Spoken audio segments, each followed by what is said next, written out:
যে সকল বিষয়ে বিজ্ঞানীরা গবেষণা বা অধ্যয়ন করেন তার মধ্যে সবচেয়ে আকর্ষণীয় বিষয়টি সম্ভবত মানুষের মন। মানুষের মন কিভাবে কাজ করে আর কিভাবে বা এর বিকাশ ঘটেছে তার জন্য প্রতিনিয়ত হচ্ছে এক একটি গবেষণা। তবে এই গবেষণার মাঝেও রয়েছে কিছু অমানবিক ও নিষ্ঠুর পরীক্ষা নিরীক্ষা। ভয়েস অফ ফিকশনের আজকের পর্বটি ইতিহাসে সবচেয়ে বিতর্কিত 5টি সাইকোলজি এক্সপেরিমেন্ট সম্পর্কে। দ্য মনস্টার স্টাডি 1339 সালে ওয়েন্ডেল জনসন এবং মেরি টিউটর নামে দুজন গবেষক শিশুদের স্বাভাবিক কথা বলা ও তোতলানো কথা বলা নিয়ে পরীক্ষা করেছিলেন। পরীক্ষার জন্য তারা 22 জন অনাথ শিশুকে ব্যবহার করেন। এই গবেষণার উদ্দেশ্য ছিল স্বাভাবিকভাবে কথা বলা শিশুদের তোতলানোতে প্ররোচিত করা এবং তোতলানকারীদের আরও বেশি তোতলাতে অনুপ্রাণিত করা। এই শিশুদের প্রথম দিকে বলা হয়নি তাদের উপর পরীক্ষা করা হচ্ছে। গবেষকদের উদ্দেশ্য ছিল তাদের পুরোপুরি তোতলা বানানোর পর তাদেরকে আবার স্বাভাবিক করা।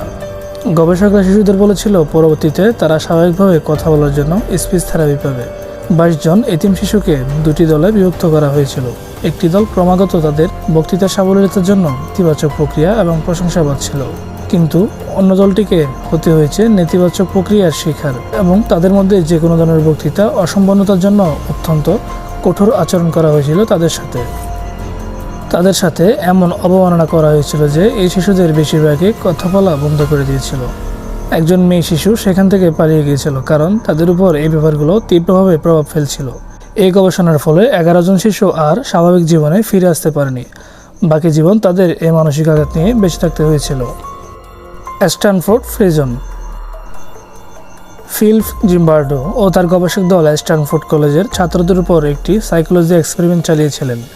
এই পরীক্ষার উদ্দেশ্য ছিল কিভাবে একটি গোষ্ঠীকে ক্ষমতার অপব্যবহারের দিকে নিয়ে যাওয়া যায়। এই পরীক্ষায় অংশগ্রহণ করার জন্য মোট 70 জন শিক্ষার্থী আবেদন করেছিলেন।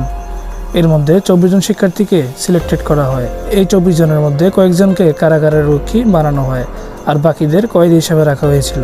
পরীক্ষাটি 14 দিন হওয়ার কথা ছিল, কিন্তু মাত্র 6 দিনের মাথায় তা বন্ধ করে দেওয়া হয় কারণ রক্ষীদের ভূমিকায় নিযুক্ত শিক্ষার্থীরা বন্দীদের সাথে খুব খারাপ আচরণ শুরু করেছিল। তারা বন্দী শিক্ষার্থীদের উপর মানসিক ও শারীরিক নির্যাতন চালাতে শুরু করে। শুধুমাত্র কিছু উত্তর খোঁজার জন্য মনস্তাত্ত্বিক নির্যাতন এবং মানসিক যন্ত্রণার মধ্য দিয়ে মানব বিষয়কে রাখা কি সত্যিই ন্যায্য? প্রশ্ন থাকলো আপনার কাছে।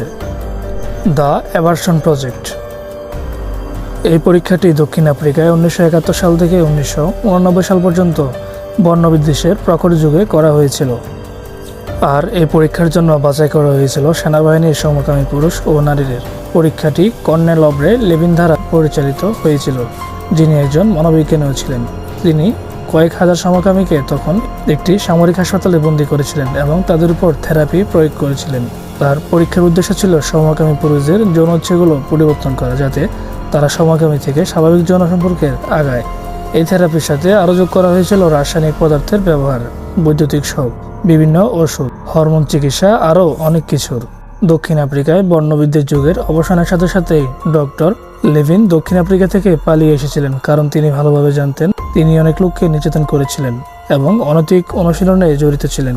এর জন্য তার জেল বা ফাঁসি হতে পারে। Monkey drug trial.